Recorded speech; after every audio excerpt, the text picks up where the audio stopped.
This is a Toyota Previa and it's going to be the project car for this channel. The plan's to convert it into a budget-friendly campervan. There's a few things that I wanted it to be able to do. One of those is engine and emissions. Now, there's a lot of areas that have restrictions like ULEZ and other things like that around the country. I didn't want to be thinking every 5 seconds worrying about, can I go in this area without going into a certain zone or this zone or any zones. With engines, when I was looking at what was available, there's obviously a bunch of diesels with vans and stuff, but because of the age of those, to be ULEZ compliant and other things like that, they had to be about 2015, most of them were newer, which meant the whole budget element of the campervan project would go way too high. So that kind of ruled out most diesels.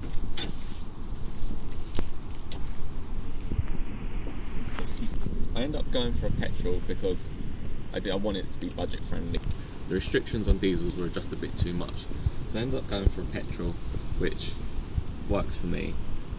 It basically meant that a lot of the vehicles that I was looking at were different types of people carriers, and that also comes into what I wanted in terms of size as well. Now we've got the length of the vehicle.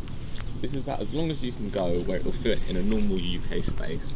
I didn't want to get something too big where it overhangs and either in a parking space it takes up 2 spaces or just on a road it's just too long. Another thing that I wanted was height.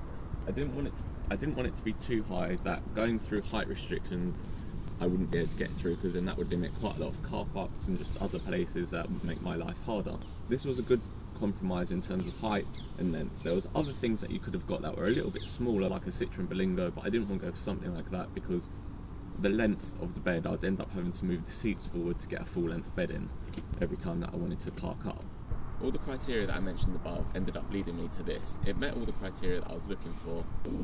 So I managed to find this with less than 90,000 miles on the clock, which for the age of the car didn't seem too bad.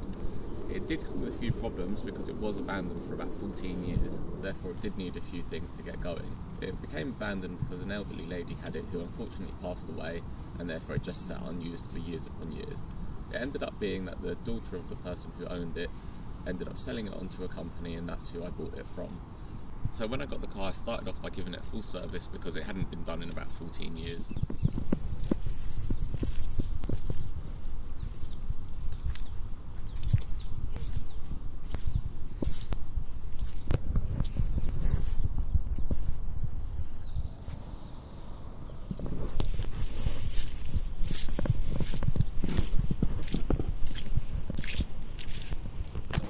Servicing the vehicle, I ended up realising that as I was taking all the filters off, so the air filter, the pollen filter, the spark plugs, I realised that they're all Toyota branded, which has led me to believe that it's got full service history from Toyota.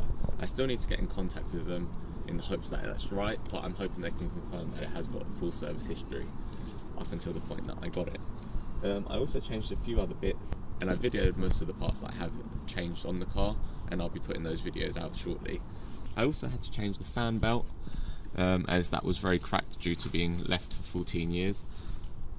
We changed the battery as well not too long ago.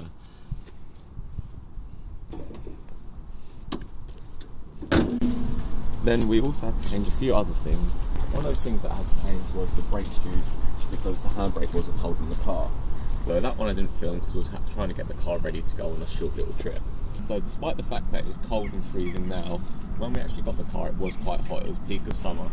And one of the things that wasn't working was the aircon.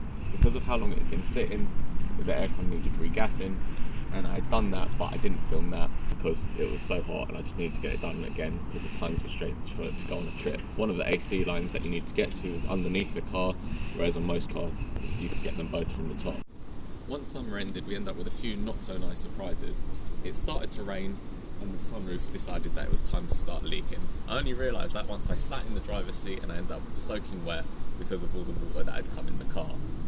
That wasn't too hard to fix, although it did take a bit of time. So the bodywork's not the greatest. There are a few marks all over, although you probably can't see it too much at the moment because it is wet and dirty. There was a dent in this wing that I managed to get out. There's also a dent in the other wing, but I haven't had the chance to try and get that one out yet. But for the age of the car, it's kind of something to be expected. Because we got it at the peak of summer, we wanted to go on a trip, but we didn't have that much time, so we kind of made the most basic setups in there. and we have got it converted as a really basic camper van. I'll give a tour of that in a separate video. This was more of just an introduction to the campervan project. Hopefully you've enjoyed the video, and if you want to see more on the project as it comes along, consider subscribing. Thanks for watching. If you enjoyed the video, don't forget to hit the like button and subscribe if you want more.